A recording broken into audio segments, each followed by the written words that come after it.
Assalamualaikum warahmatullahi wabarakatuh. Waalaikumsalam warahmatullahi wabarakatuh. Alhamdulillahirabbil alamin. Wassalatu wassalamu ala asrofil anbiya'i wal mursalin wa ala alihi wa sahbihi ajmain. Amma ba'du. Rabbi shrah li sadri wa yassir li amri wahlul 'uqdatam min lisani yafqahu qawli. Ya Fatahu ya Alim. Ya, alhamdulillah hari ini kita bisa sama-sama belajar secara online. Ya, semoga ini merupakan pengalaman yang berharga buat kamu. Salawat serta salam tak lupa kita haturkan kepada Nabi Shallallahu Alaihi Wasallam. Semoga kita semua senantiasa mendapatkan syafaat beliau. Amin amin ya rabbal alamin. Kita awali dulu dengan baca Al-Fatihah buat diri kita, orang tua kita, guru-guru kita. Semoga yang sakit Allah kasih sehat, teman-teman kita, orang tua kita, Allah ampuni dosanya semuanya, Allah berikan kebaikan dunia akhirat, serta pembelajaran kita hari ini dikasih kemudahan. Ala hadiniat wala kulli niyatin sholihah. Al-Fatihah. A'udzubillahi minasyaitonirrajim. Bismillahirrahmanirrahim. Alhamdulillahirabbil alamin, arrahmanirrahim, maliki yaumiddin. Iyyaka na'budu wa iyyaka nasta'in. Shiratal mustaqim, shiratal ladzina an'amta 'alaihim ghairil maghdubi 'alaihim waladdallin. Amin ya rabbal alamin. Oke. Nah, sekarang materi kita hari ini adalah tentang bab selanjutnya. Bisa kelihatan di layar utama? Coba dicek. Ada Pak. Ada ya? Ya. Oke, jadi materi hari ini adalah tentang kuseimbangkan dunia akhirat dengan usaha dan ibadah. Nah, ini materi bab terakhir kita sebenarnya di semester 2 ini. Nah, itu ya. Sekarang kita lihat dulu. Manakah yang lebih penting antara kehidupan dunia dan kehidupan akhirat? Nah, kadang kan kita masih bingung tuh. Apakah yang penting itu akhirat gitu, ataukah yang penting dunia? Apakah yang harus didahulukan itu akhirat atau dunia? Jadi manakah yang lebih penting antara kehidupan dunia dan di akhirat? Insyaallah hari ini kita akan mempelajari materi itu. Mudah-mudahan teman-teman udah baca bahan-bahan yang kemarin Bapak kirim di grup ya. Selanjutnya, nah, kehidupan di dunia kita harus dulu tahu apa sih kehidupan di dunia. Ini hubungannya sama segala sesuatu yang berkaitan dengan hal yang kita lakukan, yang kita rasa, dan kita alami selama hidup di dunia. Jadi kehidupan dunia apa sih sebenarnya? Ya semuanya. Kita tidur, kita makan, kita kerja. Nah, itu kan yang kita alami, yang kita rasakan. Sedih, bahagia, sengsara, senang. Nah, itu bagian dari kehidupan di dunia. Yang kita alami, musibah, nikmat, kejutan, kebahagiaan. Nah, itu juga kehidupan di dunia. Nah, kalau kehidupan di akhirat apa? Kalau kehidupan di akhirat, segala sesuatu tentang keadaan kita nanti di akhirat. Nanti kita apa yang dilakukan di sana. Kayak contoh kita kan dengar kalau kita masuk surga kita dapat kenikmatan yang banyak. Nah, pasti yang kita lakukan itu kan hal-hal yang hubungannya dengan kenikmatan, yang bikin kita senang, yang kalau dirasakan itu ya pokoknya bahagia lah. Nah, terus ada juga kehidupan kita di akhirat. Kalau di neraka itu isinya sengsara semua. Aktivitasnya ya katanya disiksa.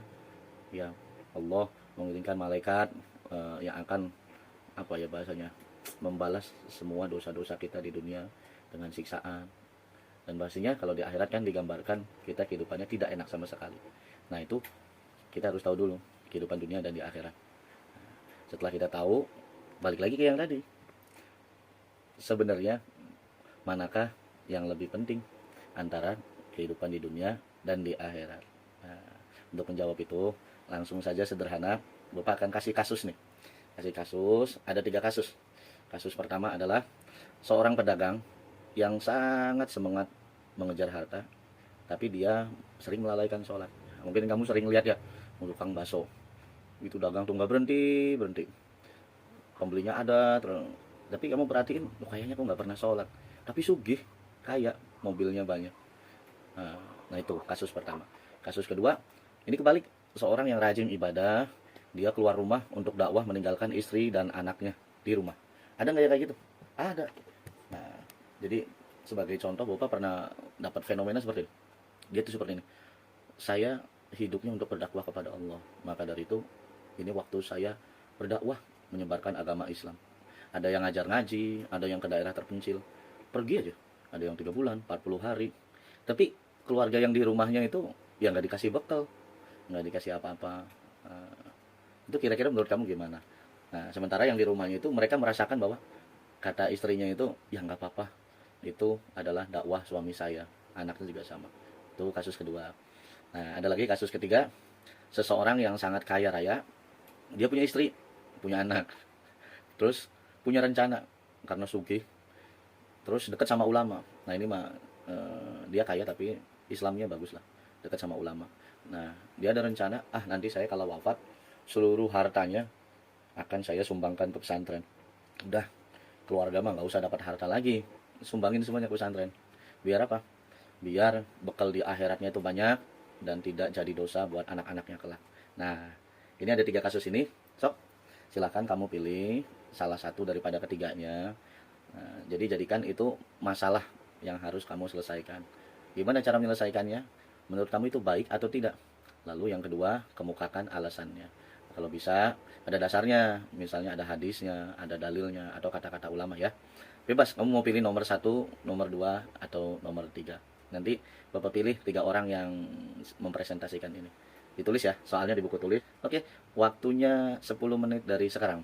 Silakan. Siva. Siva ada Siva? Anindya. Pilih yang mana Siva? Nomor 3. 3. Ya udah, sok coba. Coba ya pelan-pelan lah. Jangan buru-buru ya menyelesaikannya. Bayangin, kamu jadi istrinya deh. Jadi kan kebayang. Ya, gitu ya. Sok dipelajari ya. Nanti kalau ada kesulitan boleh tanya-tanya ya. Marisa nomor berapa kira-kira? Nomor 2. Kalau ada kesulitan boleh tanya-tanya ya. Siapa nih? Clarissa nomor berapa Clarissa? Nomor 1, Pak. Clarissa nomor 1. Alhamdulillah. Sok coba dibayang-bayangin ya. Barangkali sekitar kamu ada tukang dagang yang layanin deh, tapi nggak kerja, nggak sholat. Nah itu bagus ya kira. Nah ini ada strawberry. Firda, milih yang mana Firda? Siap, Pak. Oke, Firda nomor 2. Siap. Pokoknya bayangin gini, dia itu izin sama kamu, misalnya kamu istrinya tuh, papa mau berdakwah, misalnya di NTT, kamu di rumah aja ya. Udah papanya pergi, nggak ninggalin uang, nggak ninggalin apa. Itu ya, coba menurut kamu bagus. Sekarang dari masalah pertama. Masalah pertama, ada yang siap presentasi? Siapa? Siapa yang ambil masalah pertama? Oke, boleh. Siapa? Siapa atas nama siapa? Nabila. Oh, boleh Nabila, silakan. Nih, jadi kalau menurut aku, semangat mencari harta itu boleh, malahan bagus. Artinya orang itu rajin sama nggak males ataupun mau berusaha gitu, Pak. Tapi kalau sampai lalai sholat itu tuh jadi salah arah. Soalnya harta itu kan cuma ikutan dunia. Sementara sholat itu hubungan langsung kita sama Allah yang jauh lebih penting dari apapun. Iya. Jadi itu tuh kayak fondasi hidup kita, Pak. Mau sekaya apapun, kalau fondasinya goyah, semua yang bisa dibangun akan itu, Pak. Nah, Allah juga udah ngingetin di Al-Quran, jangan sampai kesulitan dunia, kita bisa ibadah. Nah, contoh dalilnya ada di hadis riwayat At-Tirmizi nomor 413 yang isinya itu amalan yang pertama kali dihisab atau diperiksa dari seorang hamba pada hari kiamat adalah sholatnya. Jika sholatnya baik, maka baiklah seluruh amalannya. Jika sholatnya buruk, maka rusak pula seluruh amalannya. Udah, Pak. Mantap. Penjelasannya luar biasa. Ya, sekarang yang masalah kedua. Siapa nih yang punya masalah kedua? Aku, Pak. Oh, boleh. Siapa? Jadi permasalahannya kan Firda. Ya, Firda. Boleh, Firda.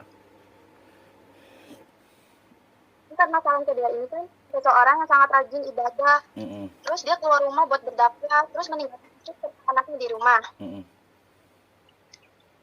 Menurut saya, perilaku seperti itu kurang baik, Pak. Karena serajin-rajinnya ia beribadah, tetap saja dia harus memenuhi kewajibannya sebagai suami dan ayah untuk menafkahi anak dan istrinya. Seharusnya ia mengimbangi kewajibannya yang ada di dunia, karena anak dan istri juga merupakan amanah yang harus dijaga, Pak. Ada dalilnya, Firda? Tadi tuh ketemu, Pak. Dalilnya tuh dari hadis As-Sahih itu, tapi aku lupa, Pak, namanya. Sok ingetnya aja penjelasannya kayak gimana. Pokoknya dia tuh kayak harus menafkahi istrinya, termasuk memberi sandangan, panganan, terus uang gitu, Pak. Pokoknya menafkahi aja. Jadi jangan sampai ditinggal gitu ya? Iya, walaupun jangan ditelantarkan. Dan telantarkan, walaupun untuk akhirat ya? Iya. Oke, luar biasa Firda. Mevi tadi mau komentar yang keberapa, Mevi? Satu, Pak. Boleh sok buat tambahan. Sok silakan. Tadi kan soalnya kan seorang pedagang yang sangat semangat mengejar harta hingga sering melalaikan sholat. Nah, jawaban saya tidak setuju karena kalau kita, Islam itu kan agama yang seimbang, Pak. Kita diperintahkan untuk mencari kebahagiaan dunia dan akhirat, bukan hanya memilih salah satunya saja. Kalau kita hanya mengejar dunia, di akhirat nanti kita akan rugi karena terlalu mengejar dunia. Sebaliknya, kalau kita hanya mengejar akhirat, kita nanti tidak dapat bekerja, berdagang, dan belajar di dunia. Terus Allah berfirman dalam Quran surat Al-Qasas ayat 77, yang artinya, dan carilah pada apa yang telah dianugerahkan Allah kepadamu, kebahagiaan di negeri akhirat, dan janganlah kamu lupakan bahagiamu dari kenikmatan dunia. Ya, oke. Ini bagus nih komentar paling kesimpulan. Iya, jadi tambah trompet ya. Iya. Terima kasih Mevi. Oke, jadi gini. Hidup di dunia memang cuma sementara. Dan semuanya yang kita miliki, yang kita lakukan pasti musnah. Tapi tidak sedikit pun apa yang kita lakukan di dunia kecuali akan berpengaruh di akhirat. Maka kata Nabi, beliau meminta kita untuk meraih kebahagiaan di dunia dan di akhirat. Nah, itu yang pertama. Refleksi yang kedua, kata Nabi, lakukan semua hal tentang urusan duniamu seakan engkau hidup selamanya. Artinya, untuk memperjuangkan kehidupan di dunia, ya kita harus benar-benar maksimal. Ibaratnya gini, kalau kita hanya melalaikan yang di dunia, sama aja kita tidak amanah. Allah kan kasih kehidupan di dunia, kayak tadi. Ada yang dikasih harta, ada yang udah nikah, istri dan anaknya. Itu kan amanah dari Allah.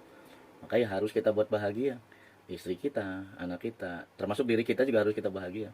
Makanya nih, kalau ada teman-teman yang malas belajar nih, kamu misalnya kelas 8E, ada yang malas belajar nih, sama aja tidak amanah sama umur yang Allah sudah kasih. Makanya harus yang rajin, biar pada sukses, pada sugih, pada jadi orang sukses, bahagia dunia akhirat. Gitu. Nah, dan dilanjutkan, lakukan semua hal tentang akhirat seakan-akan engkau akan mati besok. Jangan sampai kebablasan, dagang terus, dagang, kerja, cari duit terus. Nah, sampai lupa sholat. Nah, itu baik di dunia, tapi belum tentu baik di akhirat. Siapa tahu nanti wafatnya dalam keadaan tidak sholat. Kita sendiri kan sudah tahu, Bapak sering jelasin, kata Imam Ghazali, seseorang keadaan di akhiratnya itu tergantung bagaimana saat wafatnya atau sakaratul mautnya. Dan seseorang saat sakaratul maut itu bagaimana keadaan dia waktu di dunianya. Jadi kalau kita pengen akhiratnya bagus, ya matinya harus bagus. Kalau kita pengen matinya bagus, di dunia harus bagus. Nah, jadi harus seimbang dunia akhirat. Intinya ya kita harus tawazun.